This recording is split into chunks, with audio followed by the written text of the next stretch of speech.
Assalamualaikum warahmatullahi wabarakatuh. Perkenalkan, saya Eko Heri Susanto, Kepala Bagian Inkubator Bisnis Stikom PGRI Banyuwangi.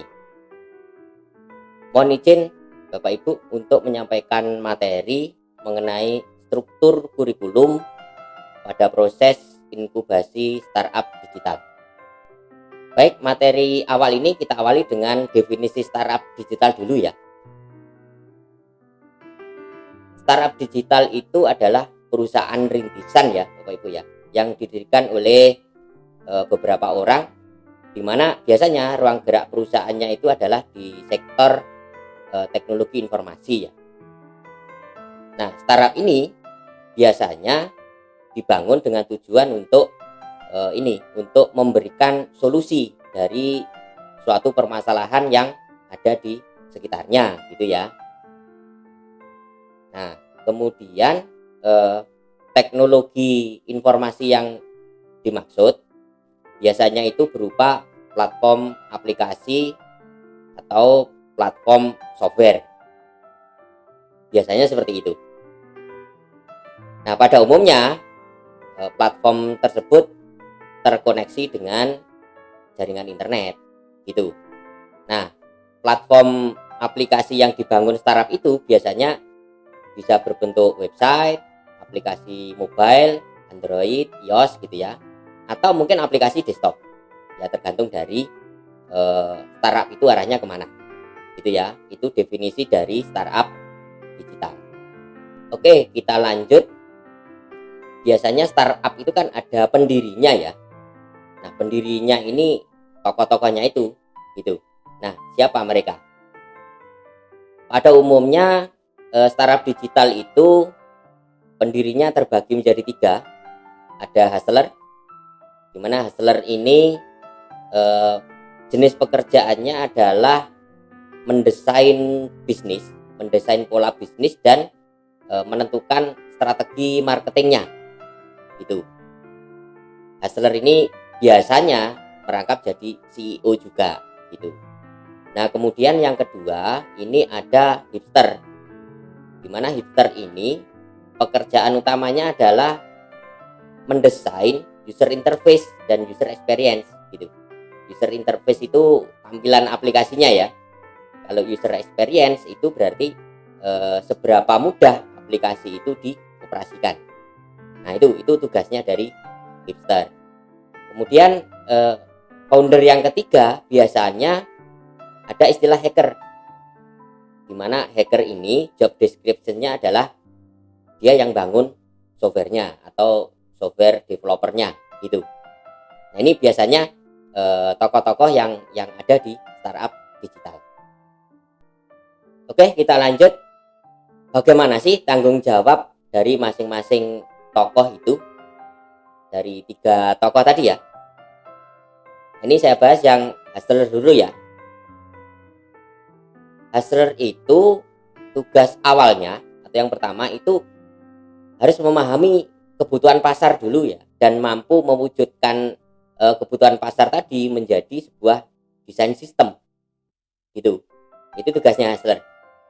Nah, kemudian dari situ kemudian hustler juga harus melakukan proses manajemen proyek. Ya tentunya proyek manajemen proyek mengembangkan perangkat lunaknya gitu ya. Itu kemudian dari 2 hal ini nanti diturunkan ke hipster, di mana atas dasar desain sistem tadi hipster akan merancang user interface-nya dan sekaligus merancang user experience-nya gitu. Biasanya tahapannya itu ada level sketsa, ada level prototype, dan dari prototype itu baru nanti di slicing ke HTML atau dibuatkan HTML-nya. Ini khusus untuk yang web ya. Kalau yang mobile ya sedikit berbeda gitu. Kemudian dari user interface ini nanti hipster akan memodelkan struktur datanya. Biasanya sih struktur data yang digunakan itu pakai struktur data JSON ya, atau singkatan dari JavaScript Object Notation gitu. Nah, dari 2 pekerjaan ini akhirnya nanti akan diturunkan lagi ke bagian software developer atau ke bagian hacker gitu. Dimana nanti hacker itu tugasnya yang pertama pasti merancang atau membuat front end application-nya. Front end jadi, dilanjutkan dengan membangun back end application-nya. Back end sudah jadi, baru terakhir nanti mendefinisikan database-nya berdasarkan struktur data JSON yang diterima sebelumnya. Nah, itu tugas besarnya hacker di situ. Nah, ketika hacker sudah selesai, maka nanti akan dikembalikan lagi ke hipster. Untuk apa? Untuk dicek kualitas softwarenya. Jadi perlu ada mekanisme software quality assurance gitu ya. Testingnya macam-macam, ada metode white box, ada metode black box dan sebagainya. Nah, ketika software sudah kualitasnya sudah terukur, maka akan dikembalikan lagi ke hustler, di mana hustler akhirnya bisa memasarkan produk softwarenya, gitu ya. Contohnya misalkan dioptimalkan search engine optimization-nya supaya di Google itu mudah dicari. Bisa juga dengan endorse, bisa juga dengan promosi misalkan, dan banyak hal ya, teknik untuk memasarkan softwarenya gitu. Nah, nanti setelah tahapan ini selesai, bisa jadi hustler itu melakukan scale up atau menambah fasilitas softwarenya. Nah, kalau scale up berarti ya kembali lagi ke step 1, memahami kebutuhan pasar itu tadi ya, dan seterusnya begitu.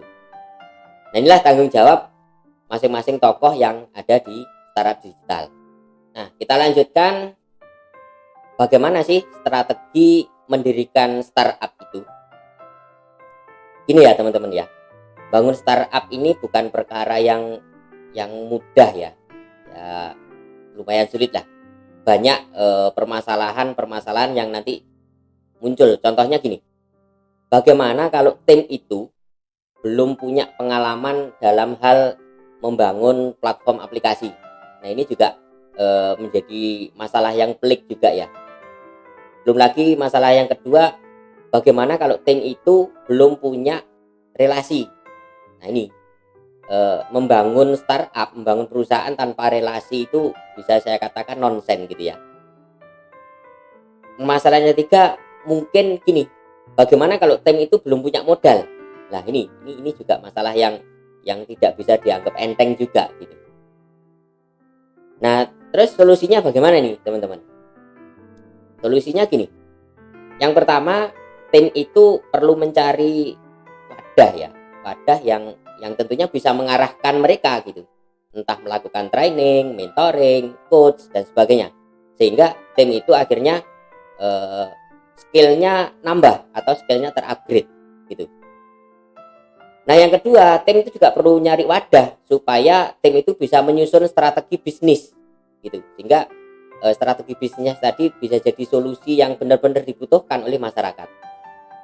Nah, tentunya harus jadi lahan untuk mencari uang juga ya gitu. Nah, kemudian yang ketiga, perlu wadah juga untuk mempertemukan tim itu dengan para calon investor gitu. Pertanyaannya adalah, apa wadahnya? Nah, tentu saja wadahnya itu biasanya ya inkubator bisnis gitu, dimana biasanya inkubator ini kan sudah punya kurikulum ya, sudah punya SOP, sudah punya relasi dan macam-macam fasilitas penunjang lainnya biasanya ada. Nah, inkubator bisnis inilah yang bisa menghantarkan teman-teman untuk mendirikan startup digital itu dengan enak gitu ya. Oke, materinya saya lanjutkan tentang ini. Ya, tentunya teman-teman harus punya skill dasar ya, yang harus dimiliki oleh masing-masing tokoh tadi ya. Hustler, hipster, hacker itu kemampuan dasarnya apa gitu. Nah, ini saya awali dari hacker dulu. Kalau hacker kan jelas ya, skill dasarnya kan harus pemrograman komputer dan paradigmanya ya. Perkembangan teknologi pemrograman itu seberapa jauh, itu yang saya maksud paradigma. Nah, kemudian kalau hipster Nah, hipster pun itu tentunya harus punya skill dasar pemrograman komputer dan paradigmanya juga gitu. Sama dengan hacker. Lah kalau hustler gimana? Kalau hustler sebenarnya sama saja. Kemampuan dasarnya itu ya pemrograman komputer dan paradigmanya. Loh, kok sama ya? Padahal kan kebutuhan pekerjaan mereka kan beda-beda kan ya. Nah, ini gimana ceritanya? Oke, saya kasih analogi begini ya. Contoh misalkan ini ada tim, ya ada tim kerja yang mau membangun sebuah gedung misalkan. Nah, tim itu kan biasanya terdiri dari ini, satu bagian konstruksi, bisa teknik sipil ya. Kemudian yang kedua bagian arsitek, dan yang ketiga bagian tukang, gitu kan ya. Biasanya kan kalau mau membangun gedung kan ada 3 tim ini. Nah, coba kita analisa. Ternyata apa? Yang bagian konstruksi itu juga harus bisa masang batu bata juga gitu. Arsitek juga sama, apalagi tukang. Nah, dari sini kan bisa kita simpulkan semua tim itu dasar ilmunya kan sama kan? Sama-sama bisa mengerti material dan konstruksi kan gitu. Salah satunya ya masang batu bata kan ya. Walaupun pekerjaannya beda, gitu kan ya. Lah, analogi ini yang sama kalau diterapkan di pengembangan startup digital. Oke, sekarang materinya saya tunjukkan paradigma teknologi pemrograman itu seperti apa. Cuma kita nanti spesifikasinya ke teknologi web sama mobile dulu ya. Untuk yang lain yang kurang lebih sama gitu. Oke. Jadi gini ceritanya.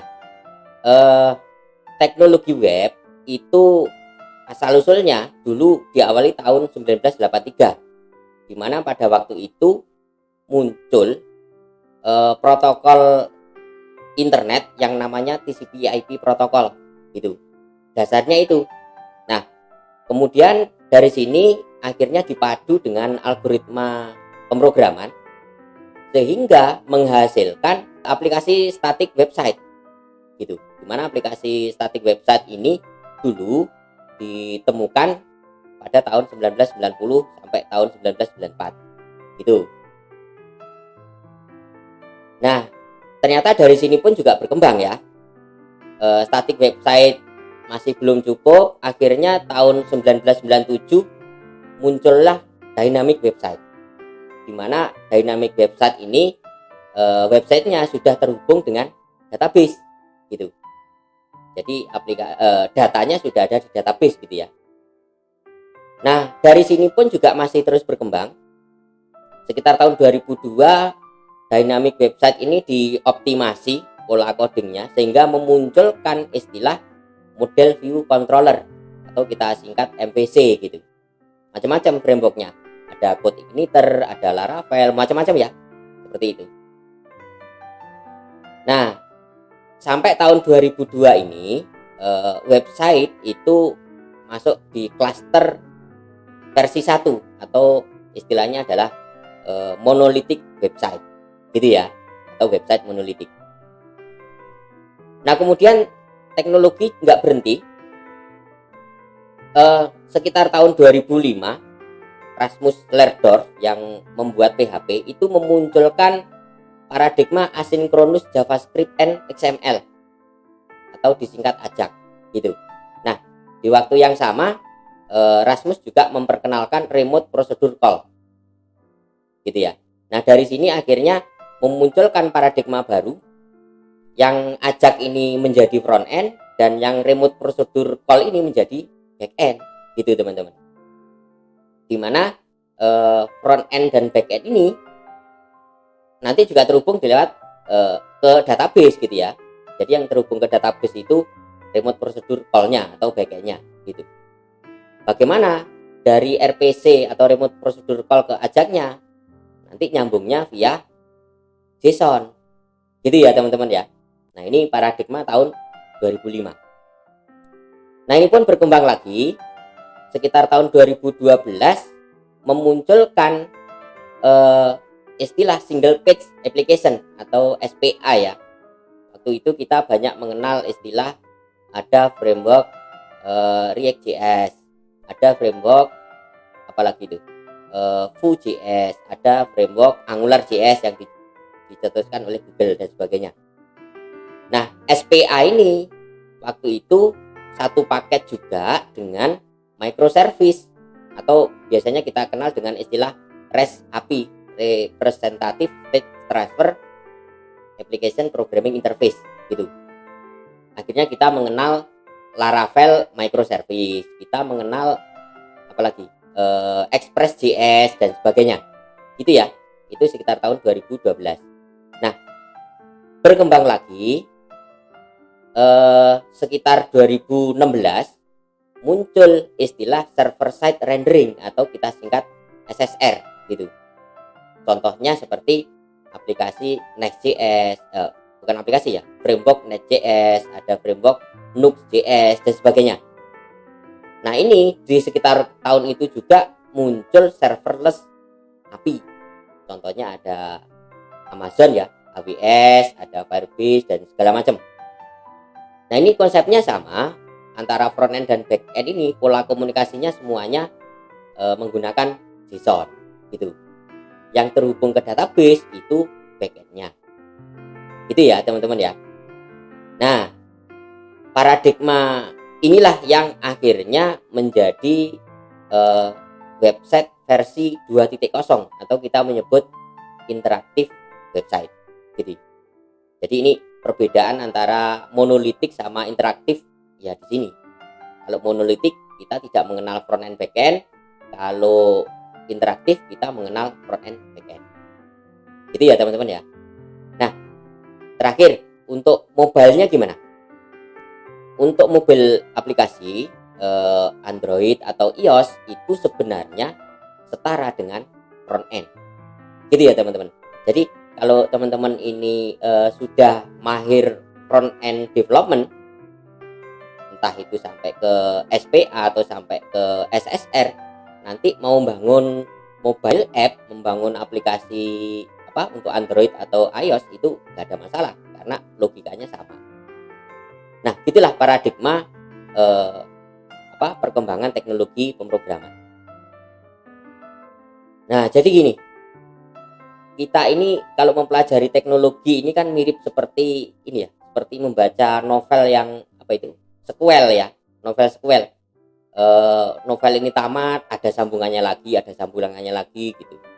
Nah, seandainya kita mempelajari teknologi yang terkini sekalipun, ya sebenarnya sih nggak masalah. Cuman masalahnya adalah teknologi terkini sekalipun itu masih tetap membungkus teknologi tahun 1983 dan tahun 1990. Rohnya di situ teman-teman gitu ya.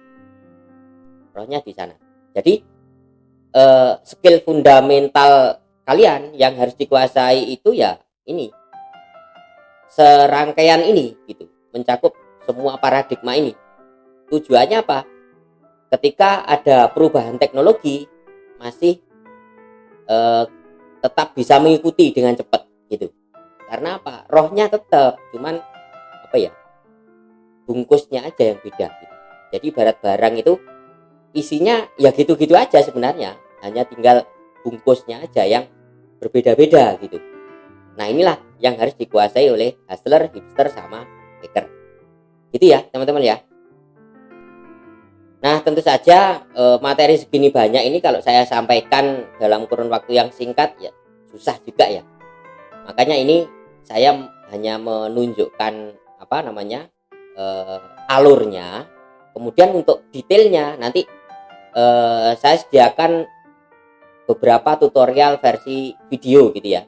Jadi nanti videonya itu bisa teman-teman lihat di bagian deskripsi video ini ya.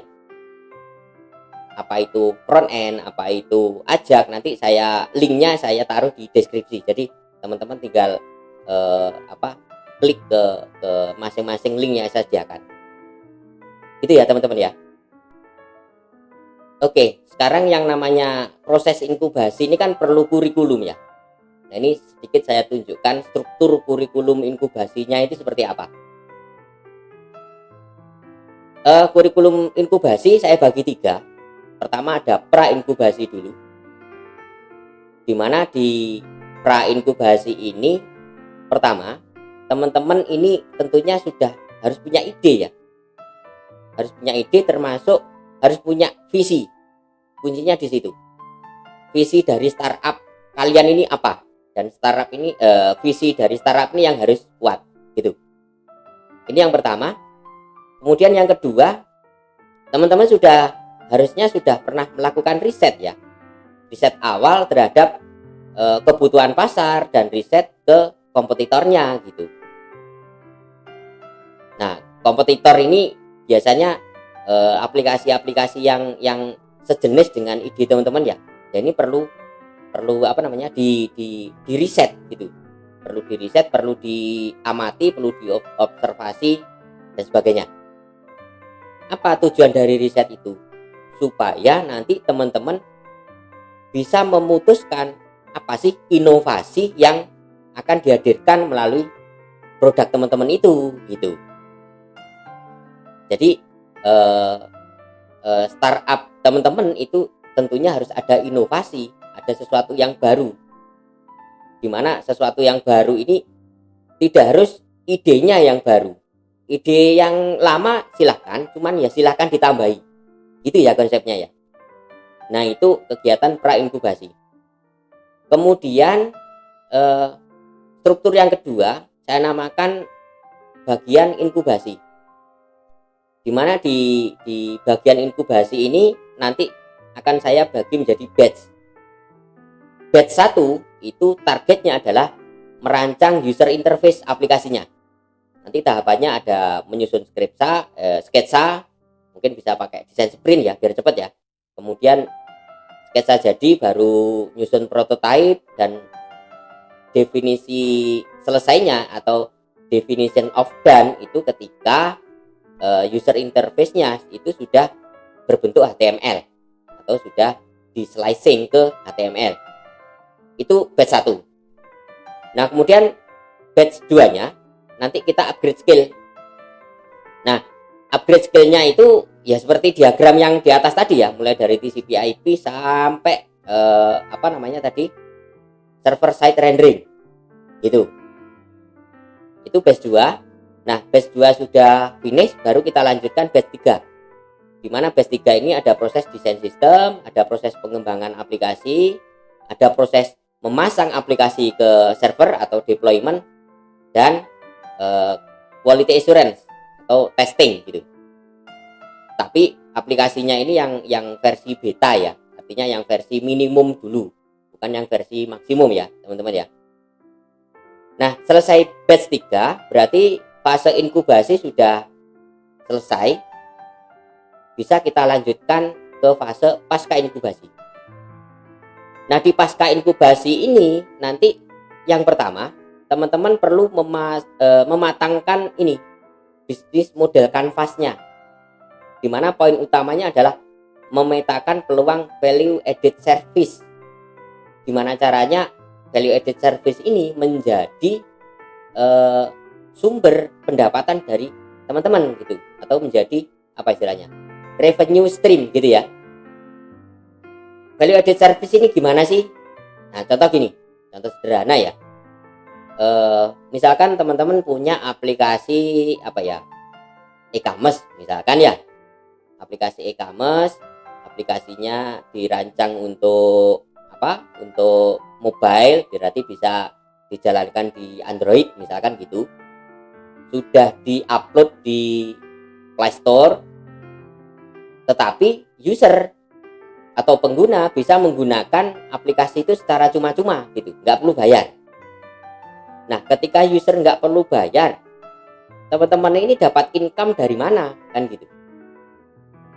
Nah, disinilah kita perlu menyusun value added service-nya dari mana. Contoh, Google Play Store itu kan menyediakan iklan kan ya.